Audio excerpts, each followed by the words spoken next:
Assalamualaikum warahmatullahi wabarakatuh. Kepada yang terhormat Ibu Hilda Hilalia MPD selaku dosen pengampu mata kuliah retorika dan teman-teman R4G yang saya banggakan.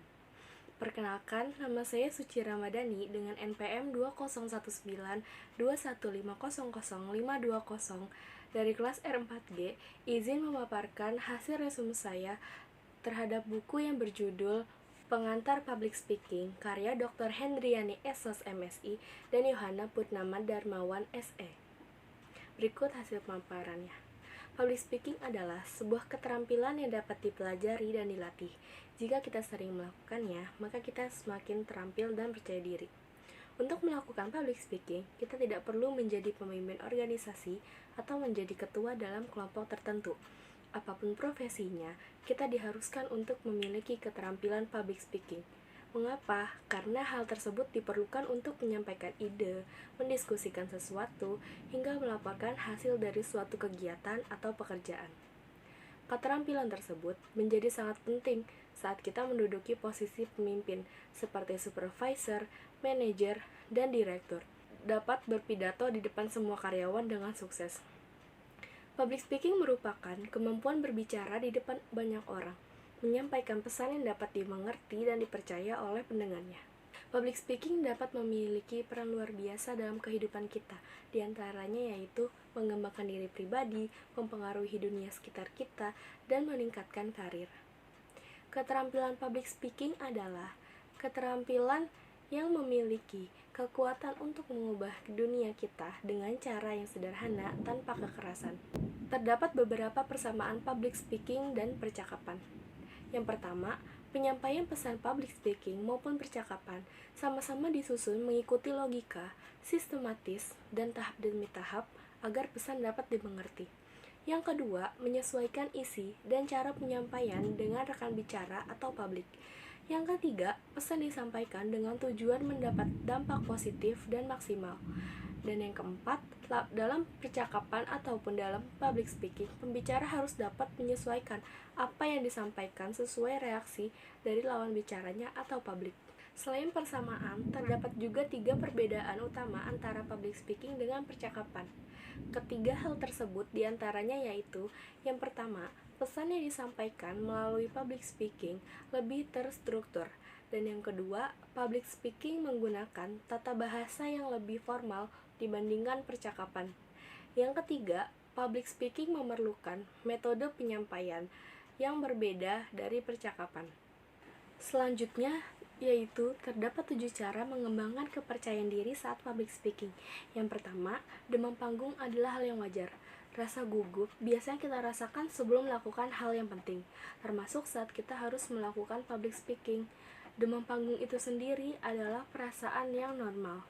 Pada waktu kita merasa stres atau tertekan, tubuh kita merespon dengan memproduksi hormon adrenalin yang berlebihan. Semburan adrenalin menimbulkan reaksi yang berbeda pada diri setiap orang. Dan tentunya hal ini dapat kita antisipasi dan kita atasi. Yang kedua, memanfaatkan kecemasan untuk menghasilkan presentasi yang luar biasa. Terdapat beberapa cara yang dapat kita lakukan dalam memanfaatkan kecemasan menjadi sebuah keuntungan buat kita. Yang pertama, berpikir positif, dan yang kedua, lakukan persiapan yang baik. Selanjutnya yang ketiga yaitu lakukan latihan dengan baik. Kita dapat melakukan beberapa latihan yang diantaranya yaitu yang pertama, latih cara menyampaikan, mulai dari pembukaan untuk mencairkan suasana, isi, sampai penutup. Kemudian, untuk hal-hal yang sulit, sebaiknya dilatih dengan diucapkan. Jangan hanya berlatih dalam benak, karena seringkali bila kita bicara dalam hati terasa sudah lancar dan bisa, tapi pada waktu berhadapan dengan publik, seringkali kita merasa gugup dan salah mengucapkan. Selanjutnya yaitu latih cara menggunakan alat bantu visual yang akan digunakan. Kemudian latih sesi tanya jawab. Pelajari segala pertanyaan yang mungkin terjadi dan latihlah bagaimana menjawabnya dengan bahasa yang sopan. Yang keempat yaitu gunakan visualisasi diri. Visualisasi erat kaitannya dengan kepercayaan diri, karena seperti menciptakan kekuatan mental yang menggambarkan diri kita sendiri sebagaimana yang kita inginkan. Bayangkan bila diri kita berada di atas panggung atau di podium, menatap semua publik yang hadir, menggunakan gerak tubuh dan ekspresi yang tepat, berbicara dengan suara yang jelas. Rasakan kepercayaan diri kita terus bertambah dan kita dapat menyelesaikan pembicaraan dengan sangat baik. Selanjutnya yang kelima yaitu ketahuilah bahwa grogi tidak terlihat. Banyak sekali pembicara yang merasa cemas dengan apa yang dirasakannya terlihat oleh publik, lalu mereka berusaha menutupinya.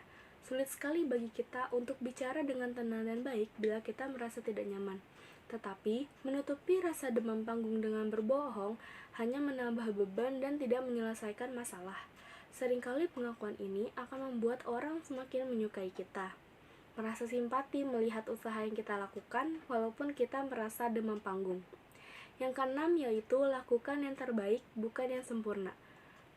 Salah satu kesalahan orang pada waktu melakukan presentasi, berpidato, atau berbicara adalah mereka menganggapnya bahwa hal itu sebagai suatu tampilan, bukan sebagai seni dalam berkomunikasi. Sekali kita berpikir bahwa apa yang kita lakukan adalah sebuah seni, maka dapat disampaikan dengan cara kita dan akan terdengar indah. Kesalahan kecil yang mungkin terjadi adalah hal yang manusiawi.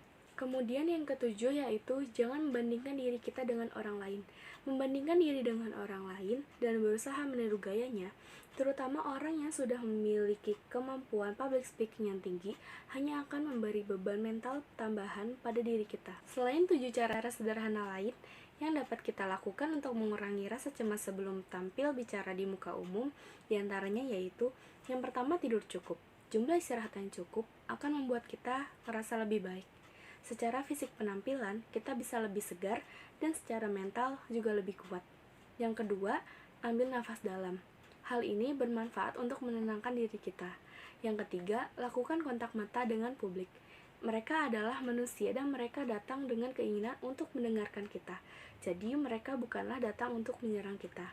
Dan yang keempat, konsentrasi pada apa yang ingin kita sampaikan daripada memikirkan rasa cemas. Yang kelima, gunakan alat bantu visual yang menarik. Paling tidak hal ini membuat publik beralih ke visual sesaat dan tidak terus-menerus menatap kita. Dan yang keenam, usahakan santai dan melemaskan otot sebelum tampil. Selanjutnya terdapat contoh public speaking yang mengubah dunia. Salah satu tokoh penentang rasisme di Amerika Serikat yang akan mengubah sejarah negara itu adalah Martin Luther King Jr. atau disingkat MLK. MLK muncul sebagai tokoh yang menuntut persamaan hak antara semua ras di Amerika Serikat, tetapi melalui cara tanpa kekerasan. Terinspirasi oleh gerakan damai Mahatma Gandhi di India, MLK meminta pendukungnya untuk tidak menggunakan kekerasan dalam aksi-aksi mereka. Padahal, ia sering sekali dipenjara, tercatat 30 kali. Mengalami aniaya, bahkan rumahnya pernah dibom oleh penentangnya. MLK tewas dibunuh pada usia 39 tahun, tetapi perjuangannya telah mengubah wajah Amerika Serikat menjadi negara yang mengakui persamaan hak semua warganya tanpa memandang warna kulit. Kemudian terdapat sejarah public speaking dalam bentuk retorika dapat ditelusuri sampai 2285 Masehi pada masa Mesopotamia kuno, Mesir kuno, hingga Cina kuno yang peradabannya menghargai kemampuan berbicara secara efektif. Munculnya kelompok sofis, guru retorika yang berkelana dari satu kota ke kota lain, menyebabkan retorika dipelajari secara lebih luas di masyarakat. Bila sebelumnya hanya kaum bangsawan yang dapat menguasai retorika, setelah adanya guru retorika, siapapun yang bisa membayar dapat mempelajari retorika.